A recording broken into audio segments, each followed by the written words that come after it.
ஏதோ சீட்டிங் பண்ணியிருக்கேன். நீ எலெக்ஷன்ல நிற்கும் போதே தெரியும் இந்த மாதிரி ஏதாச்சும் கோல்மால் பண்ணுவேன்.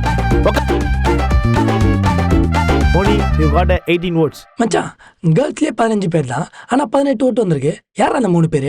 இனிமேல் நீ தான் இந்த கிளாஸ் லீடர். மச்சான், அவனுக்கு தான்டா. அவனுக்கு தானே அந்த 3 பேர். சும்மாவே விட மாட்டேன் அவனுங்கள. சார், உங்களை பிரின்சிபல் கூப்பிடுறாங்க. பிரின்சிபலா? எதுக்கு நான் அடிக்கடி கூப்பிடுறாரு? மோனி, கிளாஸ்ல யாராவது பேசினாங்கன்னா போர்டில் நேம் எழுது, ஓகேவா?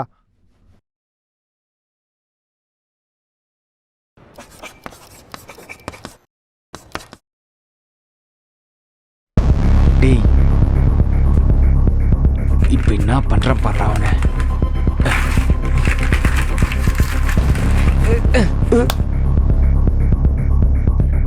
திரும்பக்கூடாது, திரும்பக்கூடாது, திரும்பவே கூடாது. துப்புடா. திரும்பக்கூடாது. எவ்வளோ அடித்தாலும் திரும்ப மாட்டேன்டா.